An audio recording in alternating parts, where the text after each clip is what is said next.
Monsieur Lafayette, Monsieur Hamilton, immigrants, we get the job done. I was just thinking of that because I took exit 73 to pull over and do this. I'm in Lafayette, New York. All these years I've been driving back and forth, I'd never noticed Lafayette, New York. We're not too far from Hamilton, New York. We're not too far from Hamilton College. I think we're about an hour away, which is a long ways in the time of the Revolutionary War. Okay, it's 1:12 p.m. on September 22nd, Monday, and you may remember this morning I did a haphazard pray for God's will, and then later on I pulled over and I did a real thorough, sincere prayer for God's will. I wasn't praying for Todd. I wasn't praying for Chris. I was praying in their situation. I was praying for God's will. And as I'm dealing with cell phone signal, it seemed like it took forever for that video to load up, because I'm using, this is my burner phone, which doesn't have cell, but does have Wi-Fi, and I used my my actual cell phone to hotspot it, and it seemed like it took forever. So while I'm in Pennsylvania, I have to come up through Maryland, Pennsylvania, New York, and pretty soon I'll be exiting. This exit's not part of my plan. It's part of a reaction. It's May see in here. 72 degrees outside. Okay. While I was in Pennsylvania, I saw a call coming. On my dash cam, it records audio too. I don't know Pennsylvania law. Virginia, it's a one-party state. In Maryland, two parties have to be aware and consent. In Pennsylvania, I have no idea. And in New York, to record a call, only one person has to be aware. So I intentionally did not pick up that call in Pennsylvania because I figured it was probably a reaction to me literally praying for God's will. Based on my limited knowledge, I don't know who's right, Todd or Chris. Based on my limited knowledge, and I acknowledge it's limited, I said, I don't know who's right, but it feels like Todd is right in this situation. Todd is wrong in a lot of situations, but in this situation, Chris and Todd going over the court over some, what I perceive as some bullshit protection orders. I prayed for God's will to be done. Twice. One haphazardly when I'm driving, and the second time when I pulled over and I got real serious about it. God's will. Not my will, not Todd's will, not Chris's will. God's will. Whatever you call God. Allah, Jesus, Yahweh, the universe, Mother Nature, plastic bottle. I don't understand God. I do believe there is a God.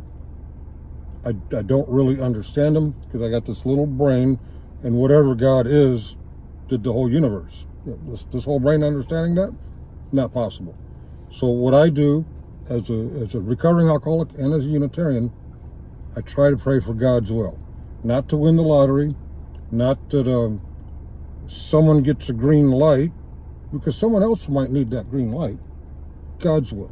When I pray for things to happen, I lean towards God's will because, one, I don't know all the details, and two, I don't know if God has a purpose in what I would perceive as the wrong person winning or the wrong person losing. So I pray for God's will, and that's what I did. Well, I got to the Southern Tier rest stop in New York, just on this side of the New York border, and I tuned into Generally Specific. He's got a nice shirt on. I got a lot of these black, raggedy old t-shirts. Oh, I bought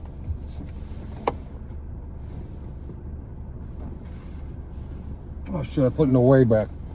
I bought a nice new t-shirt that advertises the Dutch Kitchen. Yeah, I need some new t-shirts. This thing's kind of saggy. What was my point? Yeah, Todd's dressed up. I'm like, are you getting ready for court or is this after court? And he explained, well, no, his chat explained this is after court. I'm like, listen for a minute. I really had to pee. The reason I pulled over was to pee. So I'm like kind of wiggling. Like, what's going on? What's going on? Because, you know, it's got our curiosity. And I'm happy for the result that it appears to be. GS's constitutional rights of the Second Amendment, the First Amendment, that's not really an amendment, but his right as an American to be anywhere in public, not Chris's property, not some school where he has no business being on, but publicly accessible spaces like a sidewalk. Yeah, even if it's near Chris's house.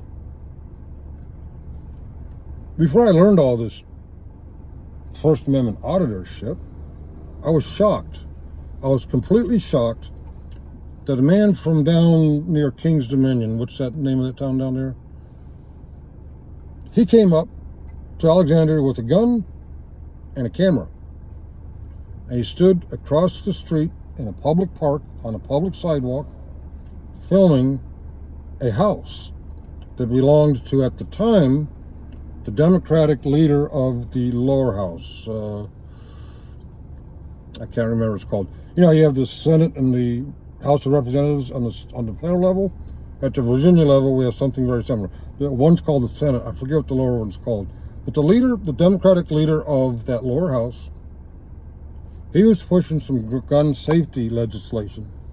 And to protest that and prove his point, this, what I would call a right-wing gun nut, came up to the city of Alexandria, stood right across the street from this guy with his gun, legally owned gun, legally carried gun.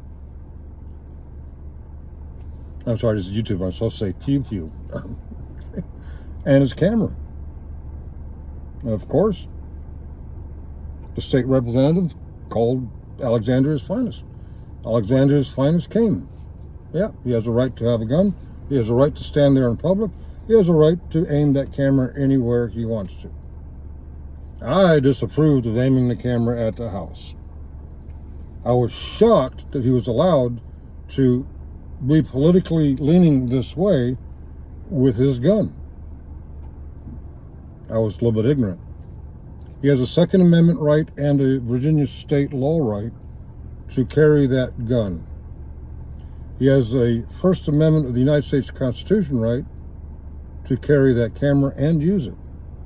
And he has a right to be standing on a public sidewalk. There was nothing they could do about it. That shocked me. Oh yeah, the call. So I did this video while I was driving this morning, before, as the sun was rising, in fact.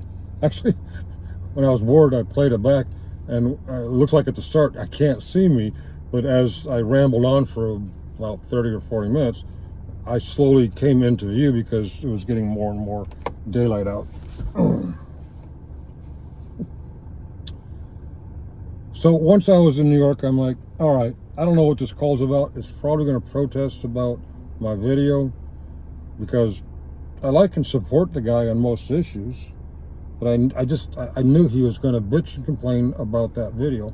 So once I was inside New York, where I can record all I want, any phone call, legally, I texted him.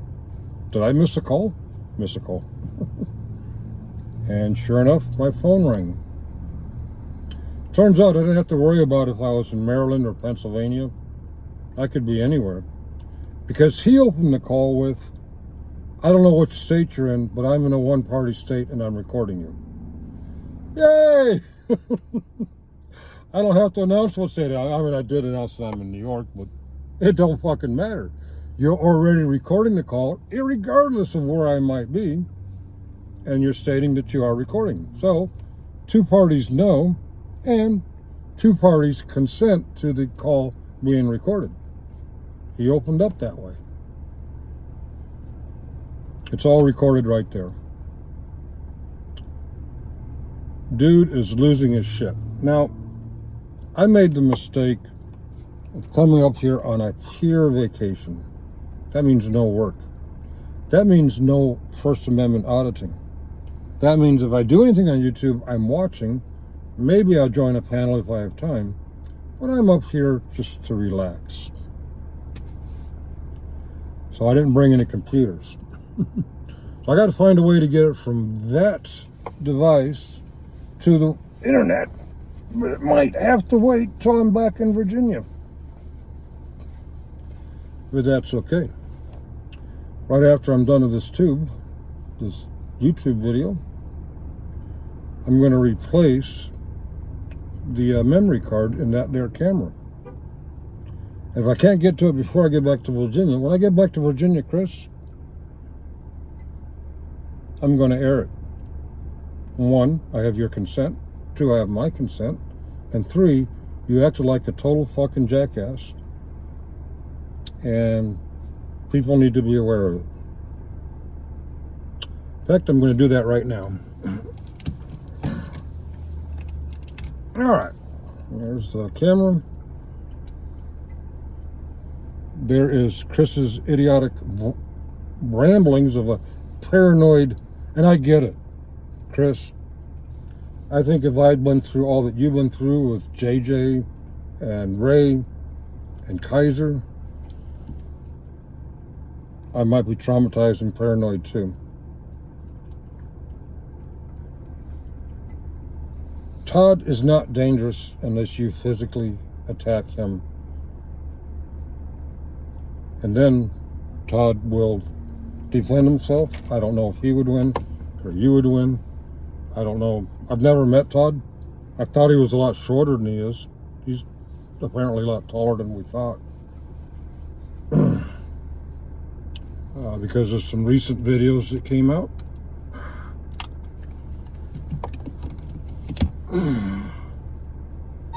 Power up, bitch. Now, do not delete this. In fact, just put this where I won't be tempted to replace anything in the future. All right.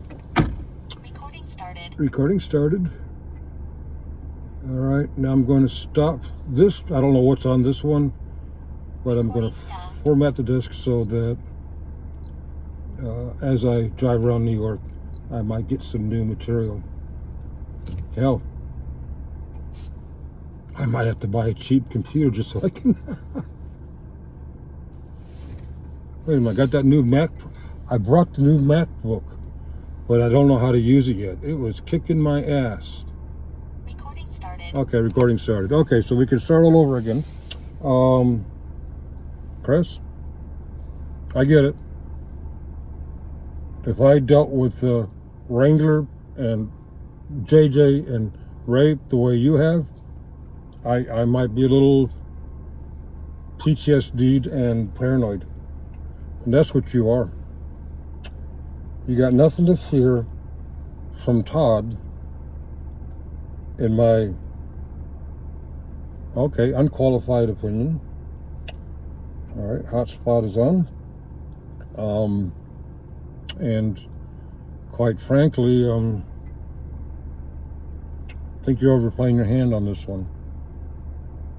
Again, I don't know God's will, but I prayed for it. And court today turned out a certain kind of way. I don't know if it's God's will or not. But as someone who, and I said this to Chris on the recording, as someone who's taken many oaths to support and defend the Constitution, I support Todd's right to be on a public sidewalk. If you have a kid that you have to protect the kid. The kid's not going to be protected by you forcing people off a public sidewalk. If you have a kid to protect, the kid's not going to be protected by you taking away a man in Kentucky's Second Amendment right. Now, when I get access to a computer, it might be in a week to 10 days when I'm back in Virginia, we'll play the whole conversation. And you know what? I think somewhere today, on when I'm driving and I'm talking to the camera, I think I explained anger. Chris pissed me off, and I pissed Chris off. And as I've been saying, when you get angry, what you hear and what you see and how you rationalize changes to leaning towards inaccurate. Maybe what I think I remember is wrong. But thank God for dash cams, because we will find out. Cheerio.